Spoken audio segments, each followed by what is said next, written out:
Oh.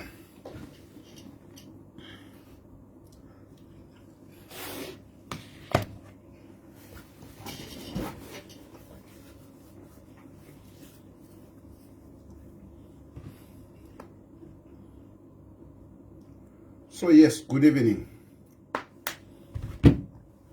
So we have heard that the family is engaging with government.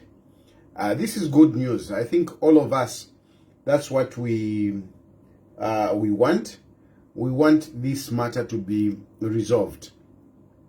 Going to court wasn't the best way, to resolve this matter. However, government had no choice.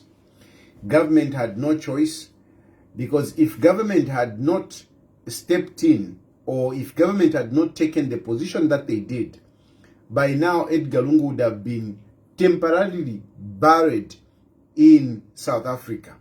Because you can't say that burying Edgalongu in South Africa is permanent. No, it is temporal. It would have just been a temporal measure, just like depositing him there to be withdrawn at some point.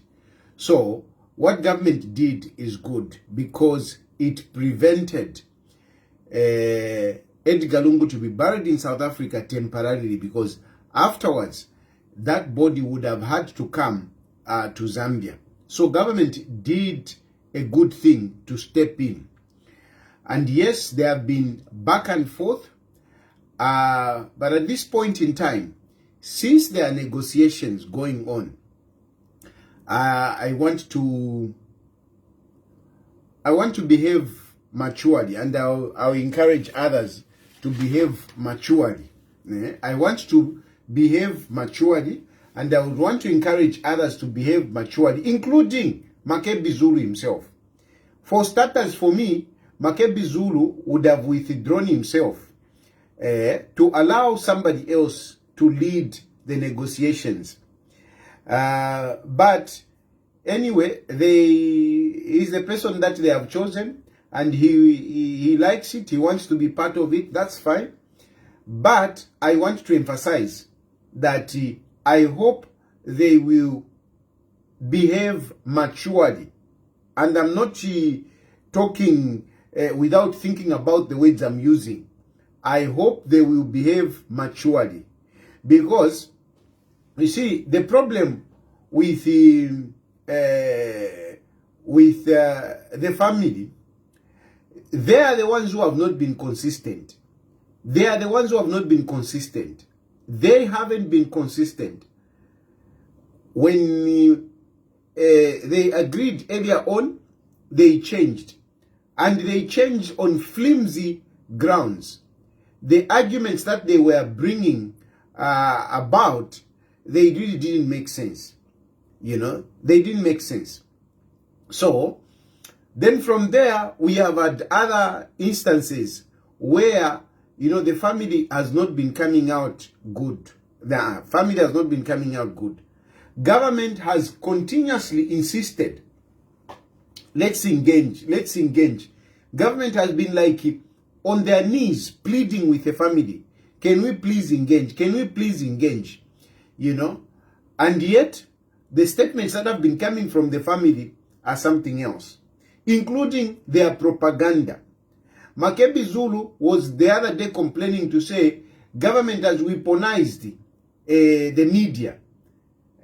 But really, if there is a media that has been weaponized, it is the PF propaganda. They are the ones that run, strange narratives.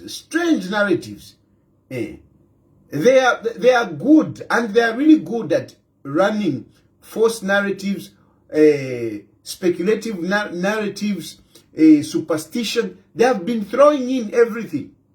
So the issue of saying no, government has weaponized the media, no, it is the PF that has weaponized the media. If anything, imagine they have lost this case. Makebi Zulu and the family, they have lost this case. Imagine if they had won the case. Imagine. Look at how they ran the propaganda when the Black Jesus came in and managed to secure an adjournment. That CNDA adjournment. They were celebrating as if they have won something. They were really celebrating. So I am imploring, yeah, imploring, is it imploring? I am urging the PF and their propaganda to behave maturely. Because if they don't behave maturely, I mean, it will be very sad. It will be very sad. We will come back and we'll be talking big things around here.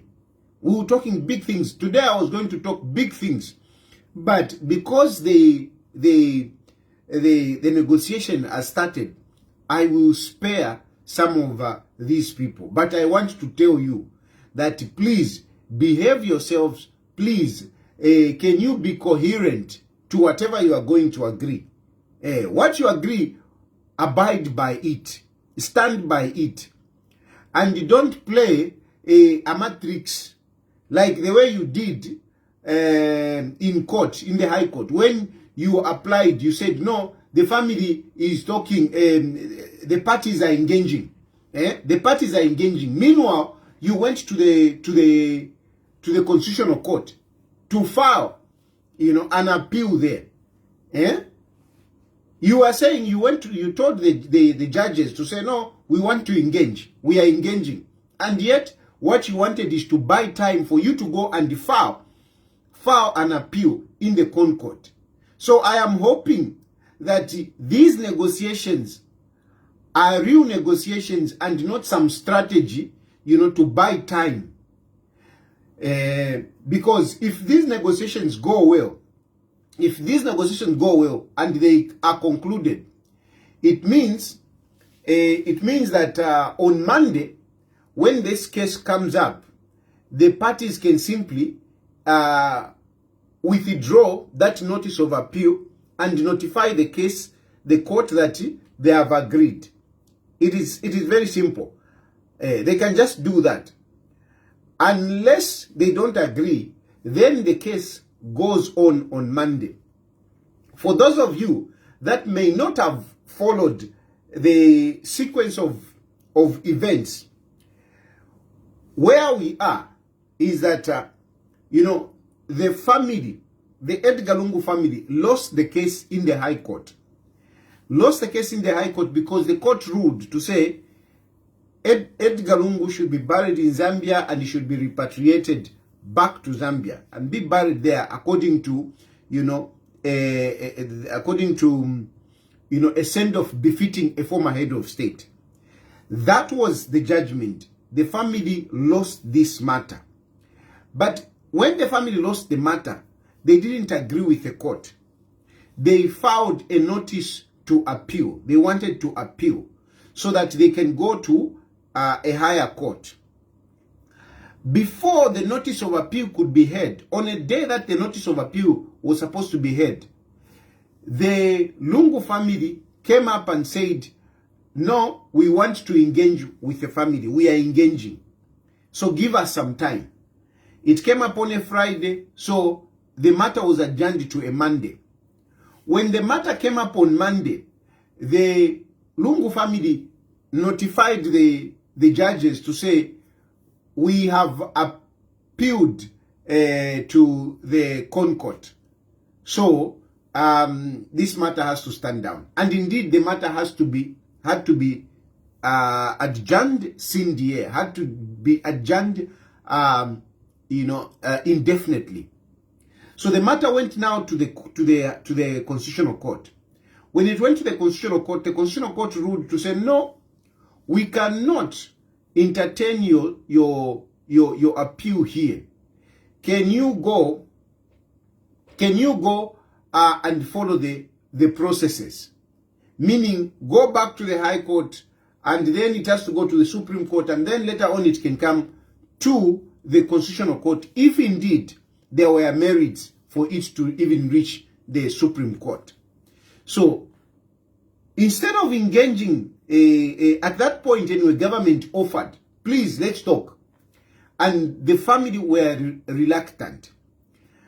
And instead, they went and notified the High Court to say, we are ready to come back and continue where we left off. So, and this is how the date was given to Monday. However, somewhere, somehow, the family has decided to engage the government, have agreed, because government has always been saying, let's talk, let's talk. So somehow the family has kind of agreed to meet the government and negotiate. And it is at this point that I'm saying that I hope these negotiations are just what they are supposed to be, and not some tricks, and not the family coming up with other issues. I just hope that they will agree, because if they agree, it means on Monday we will not have a matter on appeal. What we may have is just notifying the court to say, okay, we have agreed, and things will start unfolding towards the state funeral, towards the state funeral. I won't discuss the nitty-gritty here and there, this and that. I will not. I will restrain myself for tonight. I'm restraining myself, hoping that they will be able to discuss and reach a win-win situation and a lose-lose situation. Remember, this case, from the word go, the South African government have been very clear. They want Edgalongu to be buried in Zambia. The courts themselves, they have been very clear. Of course, they can't come out to say, no, but the way they have been coming out is like, really, you guys, you can talk and resolve this matter. They also, somehow, there is all the indications are pointing to the fact that they want Edgalongu to be buried in Zambia. So, if you like, I mean, the family are in a very difficult situation, and it will be very unwise for them to continue insisting on, going in court, because at the end of the day, they will lose this case, and it will be more embarrassing if they lose this case, and it will not look good if there are boycotts and there are standoffs. It will not look good. So this engagement is very good, but I insist that it will be handled maturely, more especially from the family side. From the government side, I think they have been restrained. They have been restrained. Look, they even suspended the Ralimweto. They suspended Ralimweto for the comments that he made to say the Lungu family are bitter. They suspended him. I mean, how much more can you say that the government is taking this seriously? Patrick Kangwa has issued statements telling everybody not to be making comments on the matter. So surely government has tried. President Hakainde Hichilema has been insisting. So really, I really hope that the family, the PF, Naimova propaganda team won't you behave maturely. Ine Shalandepo san. Now, what I want, that said, I want to break down, I want to run you through the Malangi case. How was the money stolen? How was the money stolen? And I'm doing this because there are people who are trying by all means to defend Malangi. Okay? There are people who are trying to defend Malangi. They want to shroud this into issue of politics. No? They want to bring in politics here. But come on, my brothers and sisters, some of these things, they are just what they are. They are just what they are. Yes, Malangi is a politician. yes, Malangi is in the opposition. But you can't start saying Malangi is being persecuted here. No. No. Who can claim that? No. Who can claim that? Who can claim being persecuted? Some of us can claim that, but not every politician, not every opposition who is in court today should claim to say, no, it's political persecution. No. Because whoever is in opposition, whenever he is arrested, whenever he is brought before court, you start bringing in politics. Some of these cases are so straightforward. They are so straightforward, these cases. Some of these cases, they are so straightforward. There are very few cases which you can say, here there is political persecution. If you want an example of political persecution, it's about me. How do I come up with mutiny when I am talking about, I am pleading with the government to say, government, can you please pay our men in uniform? Pay them. When they were not paid, I spoke when they were not paid. I spoke for them. I spoke when they complained to say, we are not getting 100%, as we were promised by President Hakainde Hichilema, 100% of the allowances coming from the UN. That was a promise that President Hakainde Hichilema made. And, you know, it was not being done a few months while she was in power. And I spoke about that. How can that turn out to be mutiny? How can that turn out to be mutiny? Because the facts were there. They were not paid. The allowances were not coming 50, 100%. They were not coming at 100%. So that is, those are my cases. Because I'm talking about this because a lot of you like to say, hey, but what about you? What about you? The other cases are as a result of, because I was pushing the Alebo de Rapport agenda. Alebo de Rapport agenda, and, you know, they had to come up with funny cases. They even accused me of assaulting a police officer. If you have 50. So that is political persecution. But you can't bring in political persecution. You can even see the properties. How can you bring in political persecution? Malangi store. Malangi nikabwa lala. Malangi is a thief. Malangi staged a money heist in our country.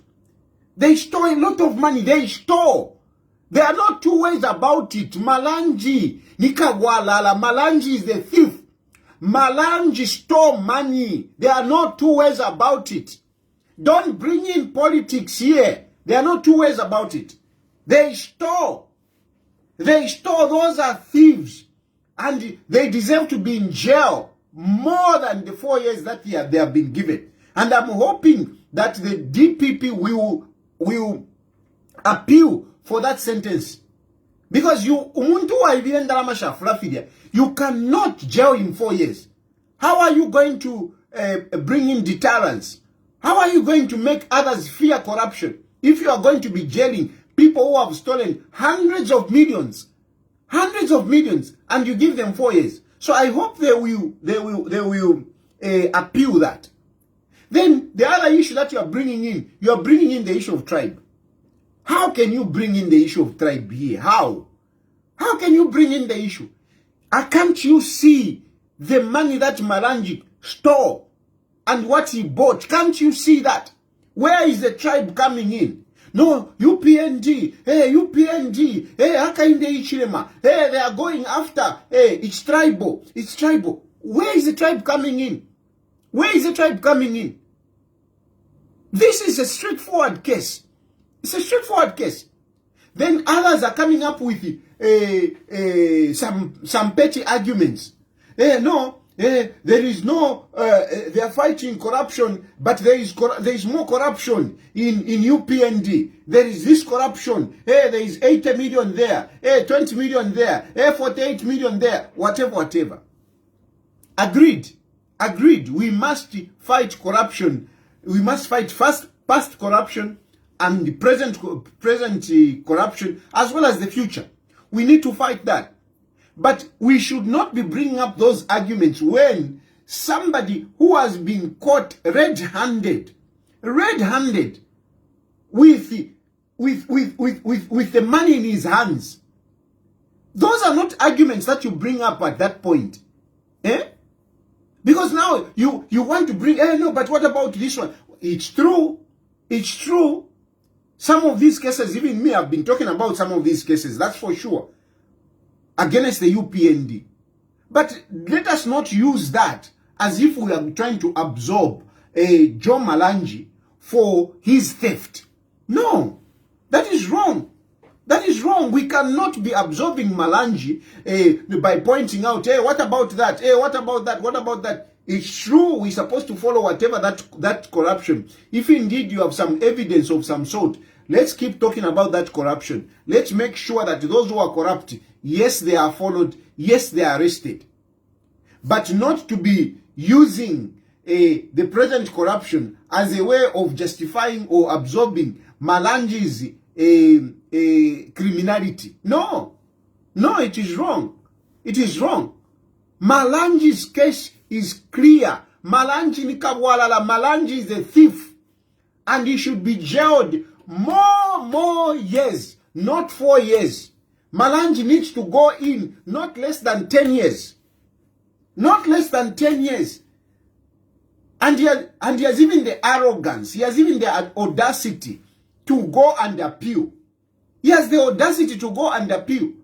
What is Malangi appealing? The case is so straightforward. So straightforward. Look, you see, how did it happen? How it happened is this. This is a story. And I am giving you facts as they are. You can even fact check with the NPA Facebook page. NPA Facebook page. They have put a statement there. And of course, these things were coming out in court. You see, Malangi, as a foreign affairs minister, he came up with a lucrative plan that they needed to buy properties in Turkey, okay, in Turkey, because Zambian embassy has been renting. They were renting properties where they were operating from. They were just renting. So they came up with an ingenious plan to say, no, let's buy properties so that we stop renting. Okay? But this was Malangi just cooking up things, taking advantage of that situation. And they identified 4 properties. They identified 4 properties. And these properties, they were under one router. They were under one router who had a number of properties. I think about 12 properties. But of those properties, they identified 4. I want you to follow me very well. I want you to follow me very well. Zambian embassy in Ankara, they were renting. And here is Joe Malangi. Joe Malangi looks at it. They are renting. We could buy new properties. But instead of just taking up that undertaking, Joe Malangi came up with a plan to defraud the Zambian government. They went in and identified a realtor who had a number of properties, and then they identified 4 properties. Of those 4 properties, they even got the figures. Okay, they got the figures on how much it was going to cost them. So they started the process back in Zambia to make sure that money is sourced and they send it to Ankara, to Turkey. Of course, everything was done at a supersonic speed, and shortcuts were being cut here, left, right, and center. Money was not there, but they had to find money, whatever, and they put the money together. When they put the money together, they sent the money. Now, when I'm talking about the money when I'm talking about the money, there is somebody who is running fake figures to say this, whatever, whatever. No. The money that was put together and the money that was sent to Ankara, there was a 108 million, You hear that? 108 million 401,907.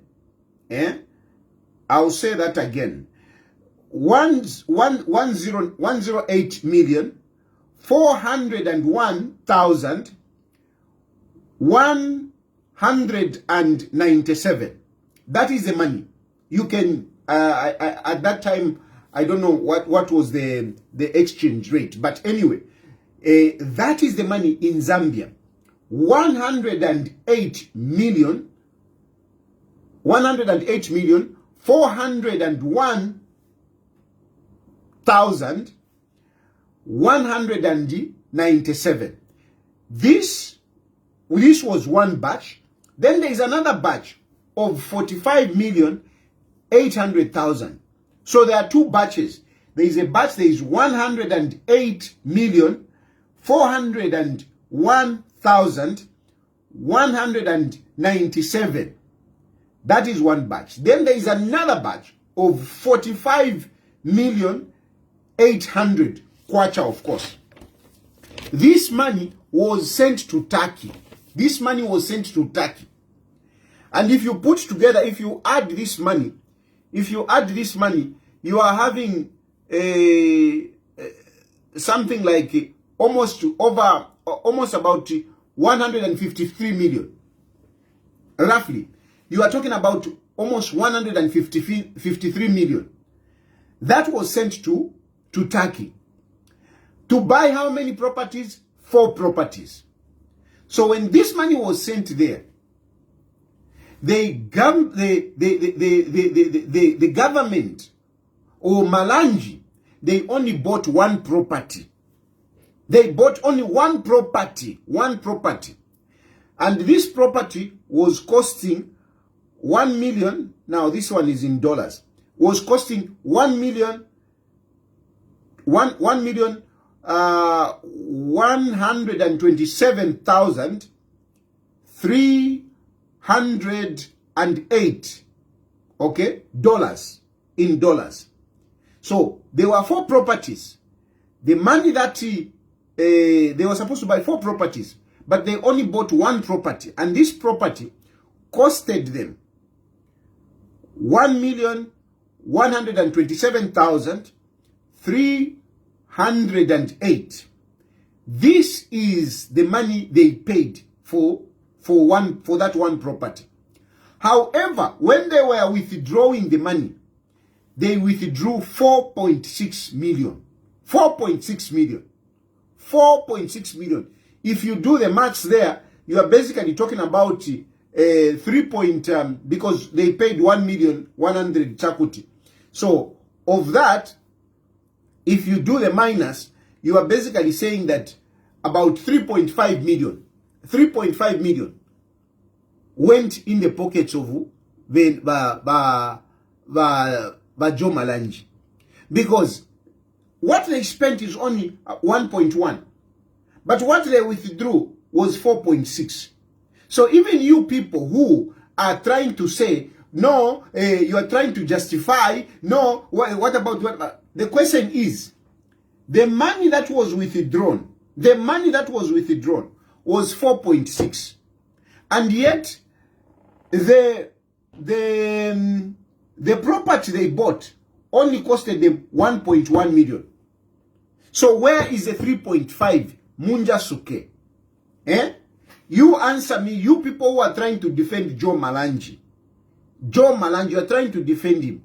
Tell me, they were supposed to buy 4 properties. They only bought one, which costed them 1.1 million.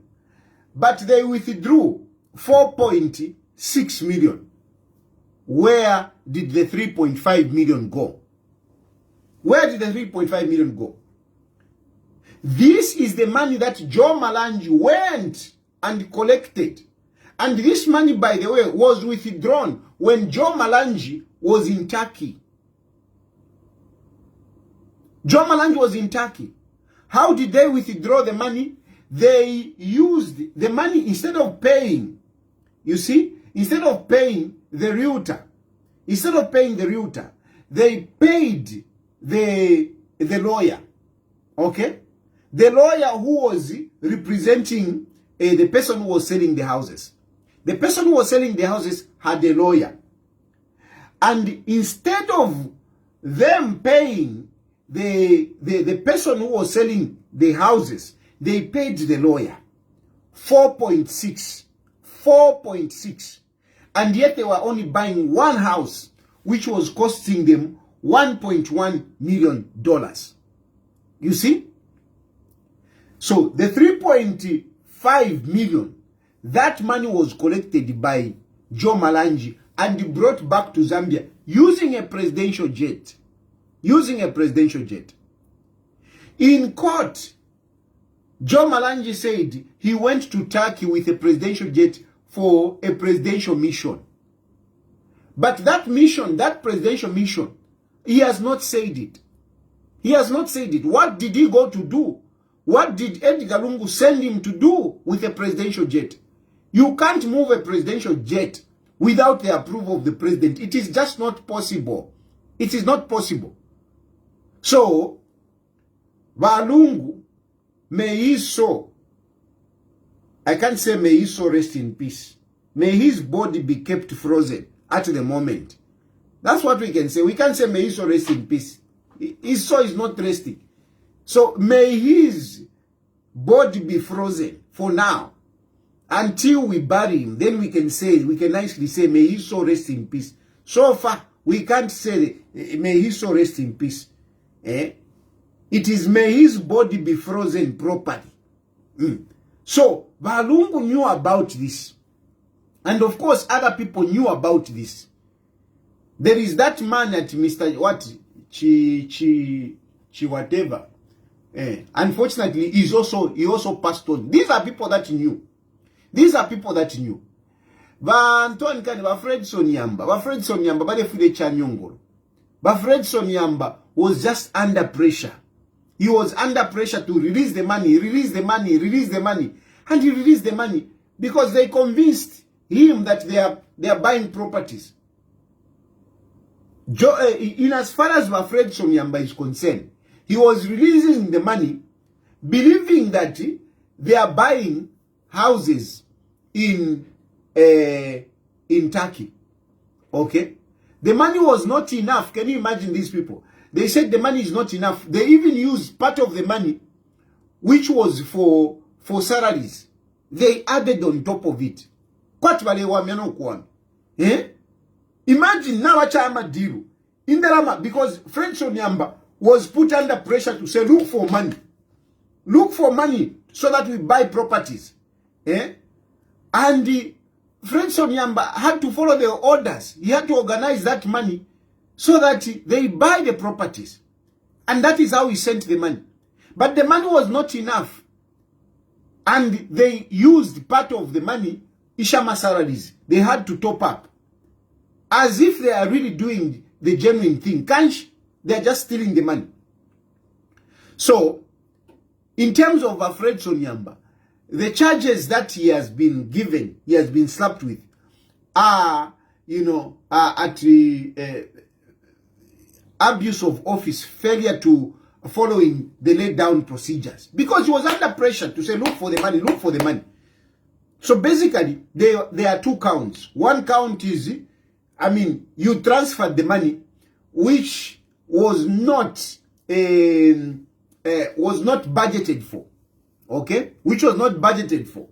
The other count is that they used part of the money which was for AMA salaries. So that they can buy properties. And I know, my friend Sonyamba, there is no way he was going to take Indalama Shama salaries. If he knew that it is because he was convinced that these people are buying properties.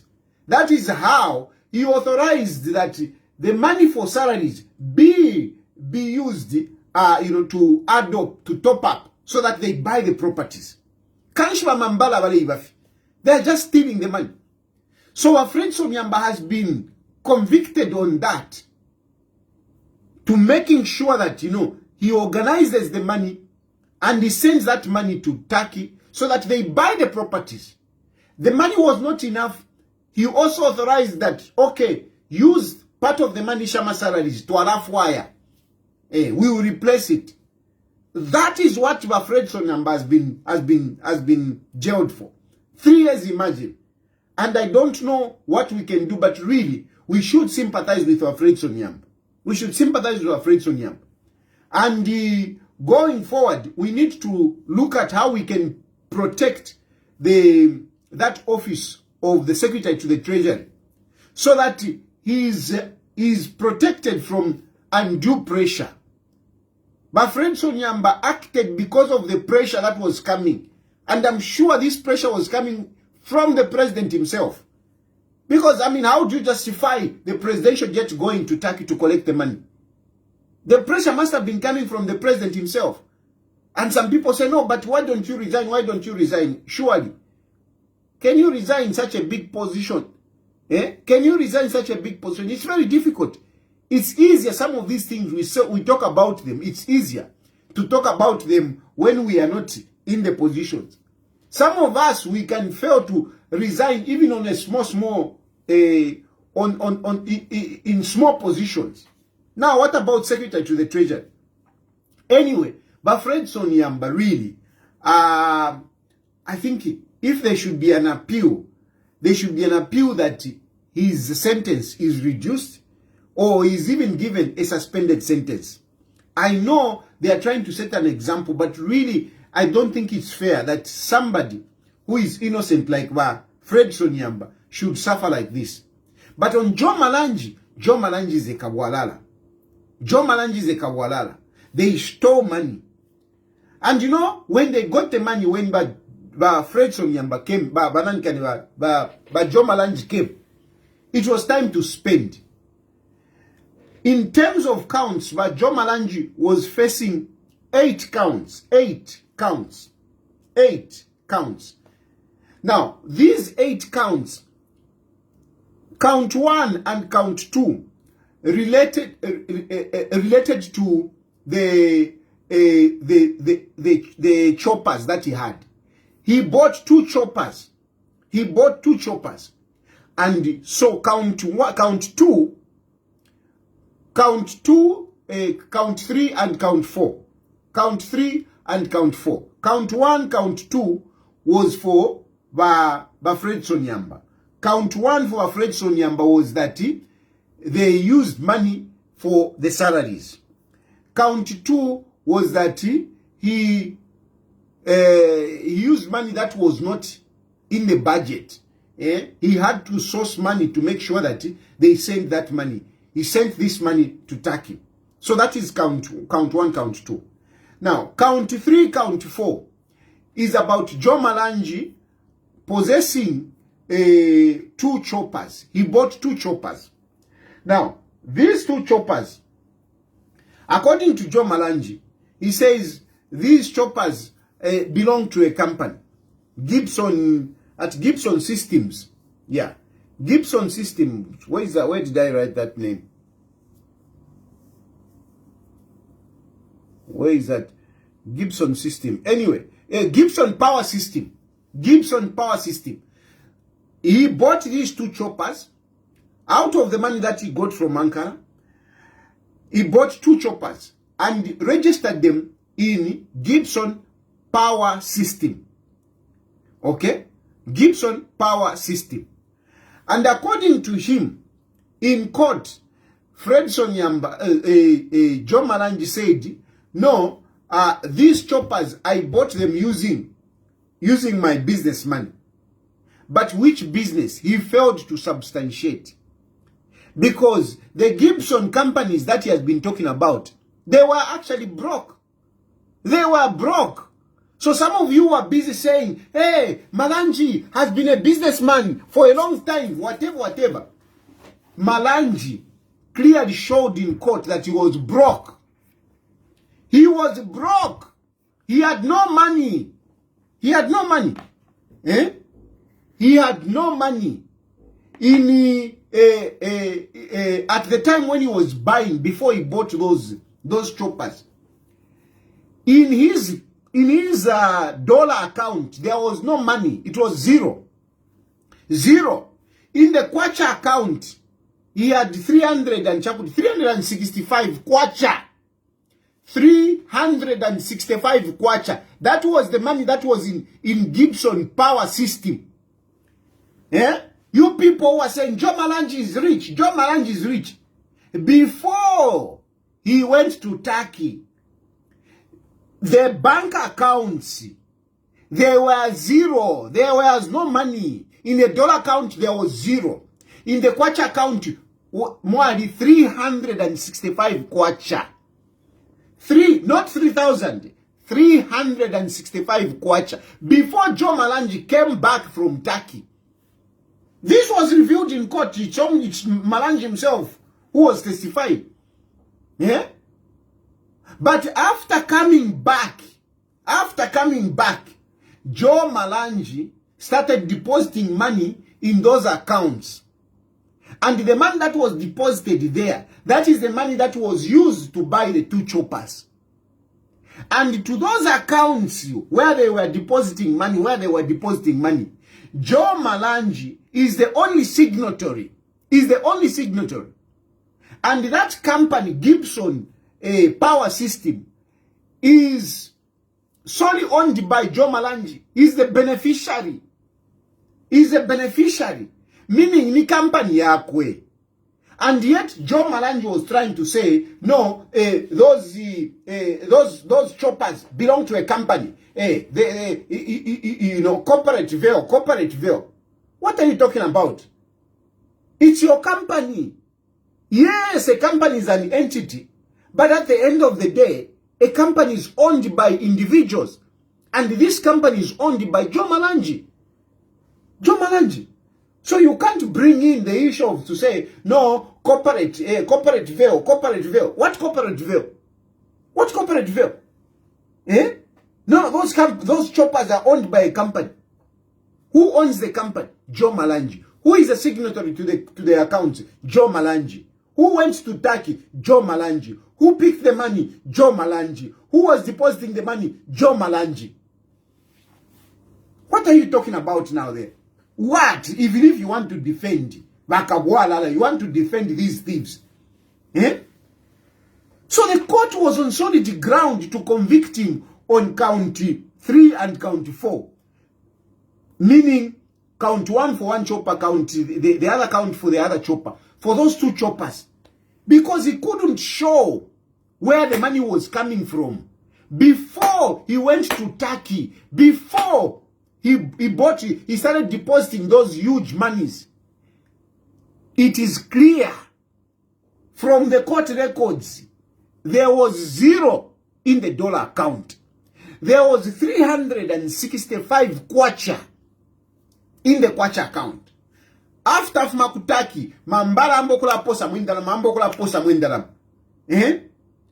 And that is the money that he used to buy choppers. So where did Malangi get the money? Mwevale supporter, tell me, where did Malangi get the money?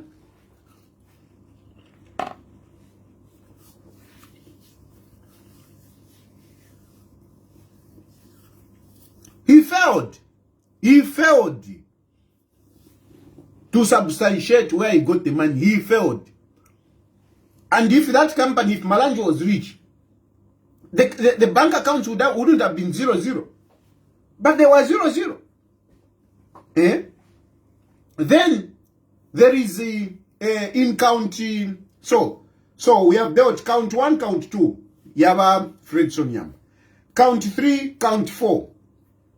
Joe Malangi relating to the choppers. Therefore, we know how Malangi was convicted on all the counts. So count 3 and count 4, chopper.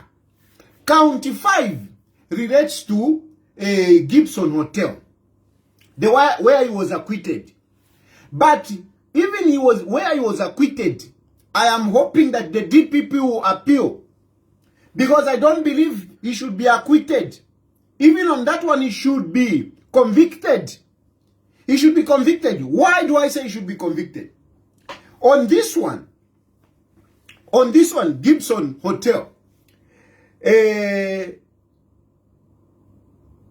why he was convicted, the court is saying that no, he owned Gibson Hotel way before this, okay? He owned Gibson Hotel way before the Turkey heist, okay? Now, why do I say he should be convicted? Why I say he should be convicted is that, yes, quite all right. He had the hotel way before he went to Turkey to get that money. But Joe Malangi had a loan with F&B. He had a loan with F&B which dated far back to 2015. Malangi got a loan in 2015. And 5 years later, we are talking about this is happening in 2020. In 2020, Joe Malangi had not paid for that loan. And the bank was foreclosing on the hotel. The bank was foreclosing on the hotel. They wanted to grab the hotel because the hotel was not making money. It failed to pay a loan. And so those of you who are saying, no, Malangi is rich. Malangi is rich. If he was rich, how come he was failing to pay a loan which he had with F&B? How come he was failing to pay a loan? You are busy saying, no, Malangi is rich. Malangi is rich. He had a loan, 2015. 2015. 5 years later, he couldn't pay. Where is the richness? Where is the richness? Hey, no, Malangi is a businessman. Hey, Malangi is not your level. Malangi is not your level. Nikabwalala. Ala? Nikabwalala.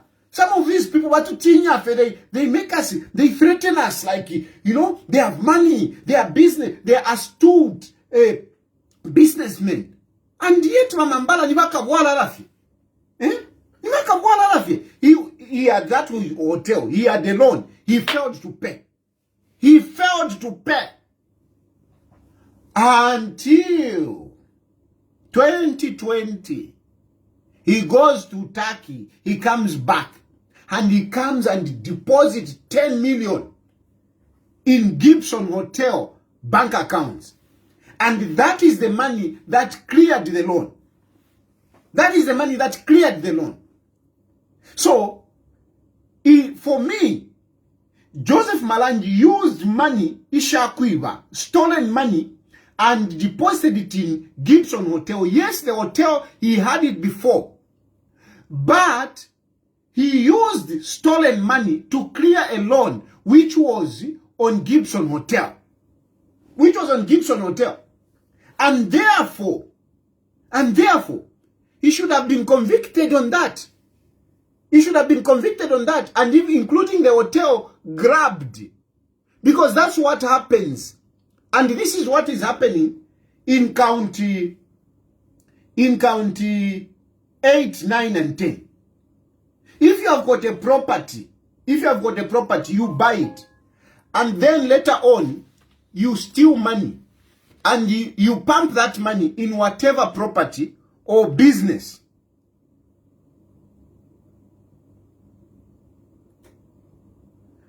And you try to, and you use that, you put the money in that business or that property. When they come to grab, they will grab everything. They will grab everything. They won't be able to say, no, there is clean money, there is 3 million clean money, I only put in 1,000. They will grab it. And that is what should happen to that Gibson Hotel. That is what should happen to that Gibson Hotel. Because the question is, where did Malangi get the 10 million? Where did Malangi get the 10 million which he deposited in Gibson Hotel to clear the loan? Where did he get that money?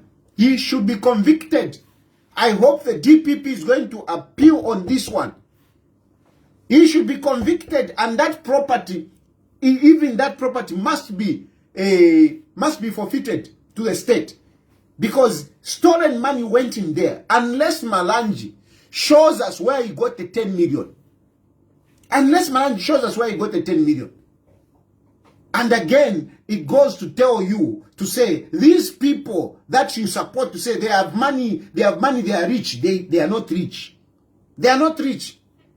But to tinya fear, we might even be better off, we might even be better off. Because if we talk about Tankongol, to talk about Tankongol, make everybody to tinya, no, he's a businessman. He's a businessman. He's a businessman. Businessman, Kwisa. These are just crooks.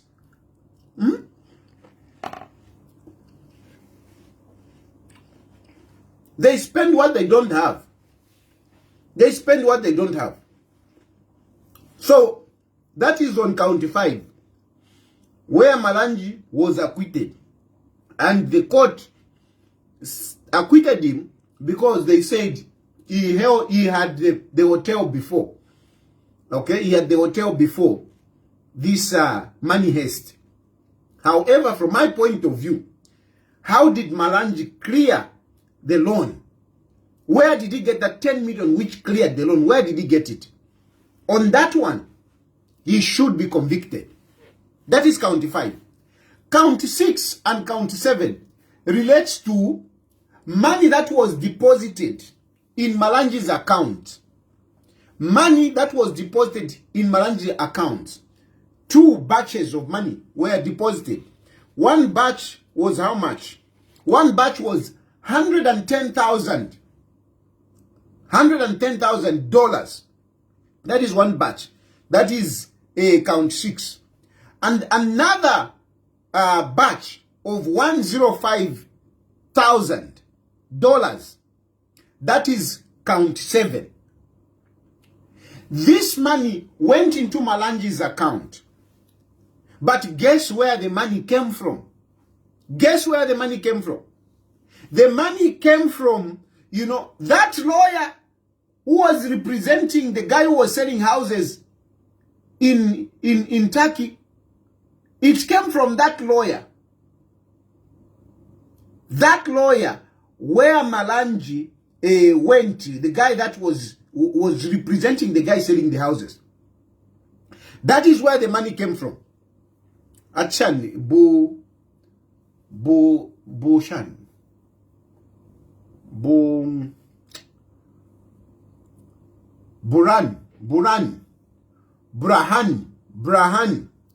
Brahan Safi Brahani Asaf Brahani Asaf Safak. This is the guy, the lawyer. That is where the money came from. And Joe Malangi's explanation, what is Joe Malangi's explanation? Why was this guy depositing money in his account? Why? Joe Malangi says, no, they had my choppers. They had my choppers. Now, they had these choppers. This is about $215,000. $215,000. And they had ama chopper yakwe. Meanwhile, he had declared that from the choppers, he makes $10,000 every month. He makes $10,000 every month. That's what he declared. From the two choppers.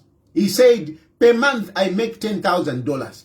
And I'm sure some of you, but PF praise singers, you say, hey, he makes money. Hey, those choppers, they give him 10,000 every month. Okay, so if the choppers give him 10,000 every month, how many months does he need to make $215,000? He needs 21 months. He needs 21 months. 21 months, that's what he needs to make that kind of money. So, and it means this guy, this lawyer, would have leased the choppers for 21 months for him to pay this kind of money. For him to come and pay this kind of money. But Malangi, by the time PF was losing power, he had not had these choppers for that long. So clearly this money nika balance kashele, nika balance kashele eshobale mtumina Malangi, and it went into his account. And he's such a fool. He's such a fool. I mean, this kind of money, you are depositing it directly in your bank account. At one point, Joe Malangi was depositing 200,000 every week. 200,000 he deposit, 200,000 every extra deposit. And that is the money that was used to buy a chopper. So anyway, in count 6 and 7, it is these monies, 110,000 and 105,000.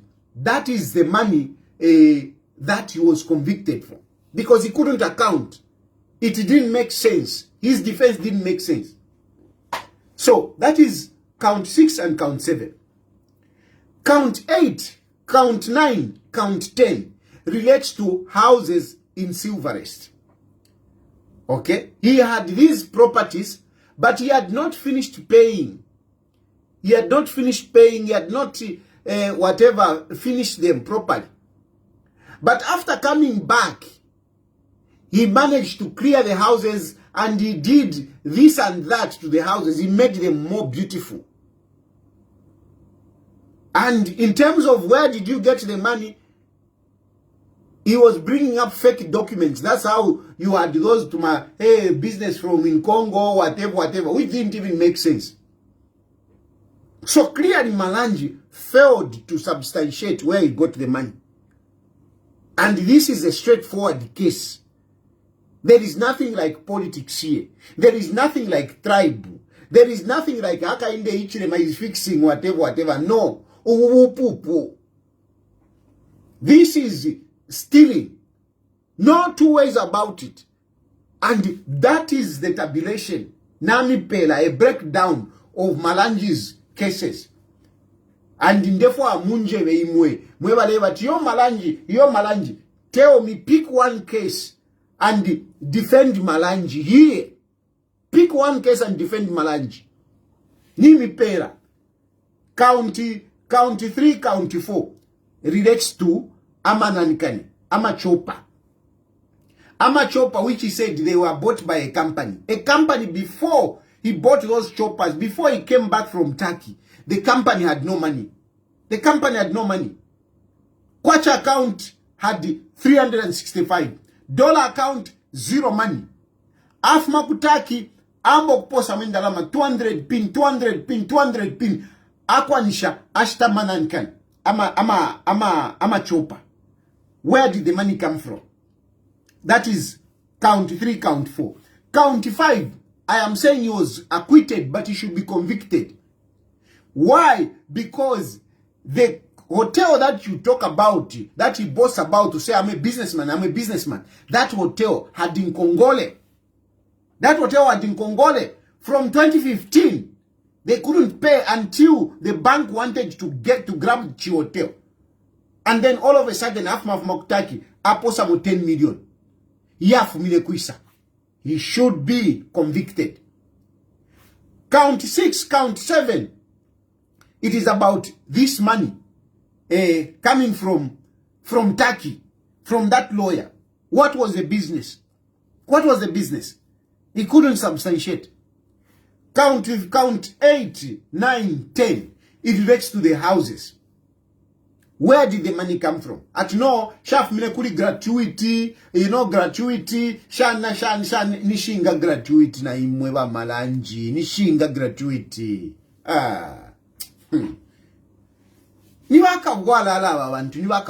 They stole money. So stop defending them. Stop defending them. Instead, we should gang up together as Zambians and call for the courts to jail Malangi longer than 4 years. Let's lobby the DPP to appeal the sentences, to appeal even that acquittal. Let's lobby. Malangi should go in longer than this. Should go in longer than 4 years. Umuntu techewe ndalama shafulefi and you want to jail him 4 years. No, kwangala uko guys. Kwangala. Inshallah ndeko kuli balungu pantu balifwa and then kulia ma negotiations aya. Suffice to say that balungu knew about this. And the only thing is that I'm wondering to say, if indalama shakwa Joe Malangi, this is what Joe Malangi did. Then what about balungu? Because balungu had a share. Balungu had a share. What about indalama sha balungu? Shena shirikwi? Malangi ali samwa shtefi ale shtefi. Yeah. Nga balungu. I will not go there because the family is talking. Because the family is talking. But these are some of the issues that I wanted to talk about. I wanted to go in details. I hope they agree properly. Because if they don't agree properly, these are some of the issues that I will be bringing up. But if they agree, Shan, you know, some of these things, you know, naf pita, you know, you look for peace. Yeah, you look for peace. But otherwise, those are some of the issues. Indalama shakwa Malangi taivide kashiri indalama. Badi akene. And mostly, badi akene na wakateka. Nga wakateka shirikuisa. Anyway. I'm opening phone lines. Moon challenge, you ask me, ngapa, shani. I'll be able to respond where I can. But Malangi nikawalala bad kind. Bad kind. Malangi adivide. Here there is a phone line. You can give me a call. For those of you who are watching on TikTok, my phone number is in the bio. If you check the bio, you will find my number there. You find the number which you have to call on WhatsApp. Call me on WhatsApp. Niwaka wala babantu.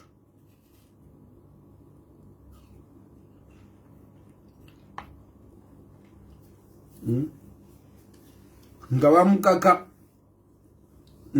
After 3 months at yo. Hey, free Malangi. Hey, free Malangi. Free Malangi. Hey, the president should pardon Malangi. Hey, Malangi is sick. Awa kabwala labaso. Malangi is sick. Awe, not awa so. Hello? Askia mwawomba shan. Wina veshan mwana. Nane wazuru kukitwe. Okay. Down for Grondoroshi Empire. Down for Grondoroshi kwena burife clear nangwati kwena tapasoswa. Tubare chura ero muntu mase ndempyasha fresio. Ute kwa koti naenda mwaka kakomu ntoma yesa chepesi kwena chama kasambikinge. Troswana ababene abalete karero. Chaba chiro maironga bafukambo. Hey. So how about that view? What's that view? Ama yese na yachepa bashikia yachepa. Atontera bashikia mugombe mtendo. Atontera sana. Awe miaka nashichepa sana. Nashichepa de tumuka kwa muntu indalama shafulisheshi. Shafulisha. How many people would have benefited out of this money? How many people? So many people would have benefited. Indalama ishikutisha kule fipatala. Indalama ishikutisha shita, you know, imiti mufipatala. A lot of people would be educated out of this money. But Malangi, ashisenda fieka. Awe na imwe. Awe. Miaka shachepa. They should appeal. The DPP should appeal on that sentence. Malangi should go in at least 10 years kuti amfika ko win. Hello?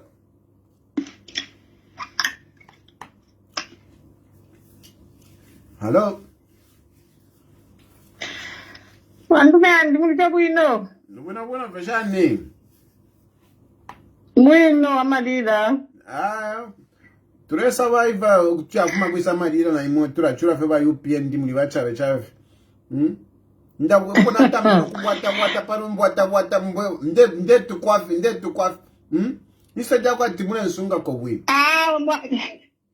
Yala baje bwino muisakamana. Twa misunga bwino. Anyway. Tulande ko ala ine. Ine nde papa sana kuti icharo tunguru shishale teke charo. Sheni tunguru shishachani. Pantwi tunguru shishi ngamwamona. Abantu bane ibire charo endalama.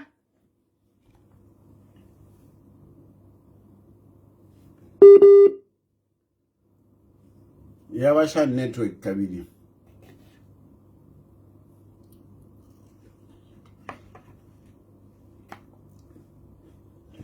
Yaputuka network. Imyaka bafude bashiteko add. They should add so that even those who are in government, you know, when it comes to corruption, corruption is corruption. So even those who are in government, but no. We should not mess around. We should not mess around. But if you are going to be giving them 4 years, you know, they will continue stealing.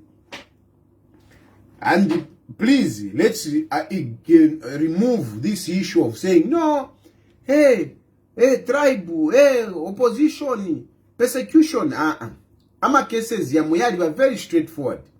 Some cases were very, very straightforward. Some of these cases, you know, you can't even talk about politics. They were straightforward. Some of these people committed crimes. As much as I am in exile, I mean, I shouldn't tolerate people bakabwala ngabena Malangi na Bambi. Hawe, no. Ero twapusana sana. Ine shikumine kono kumakon shidingene na wakabwala la. Ine I'm a voice of the voiceless. I've got my cases which relate to speaking for my country, speaking for people. Those are my cases. Not my cases ya wakabwala la. Nshaba mwe. Ero lesali nsunga bwino. Yawe lesali nsunga bwino sana. Because really, it's like, you know, ndengiri na mwana na inenga na isa ebati yo purukutu na inenkote kwefi nganaliba muchibi. But my God has said no. Just be humble, live your simple life, chapo. Network ile shupako. Anyway, ile shupako not at inshishi bechile chitika. Nishilalipira internet. Shikweta maafu nishilalipira internet. So nde wonfia basic. That's why limbiama phone ko yale shupila. I'm sure some of you are trying to call.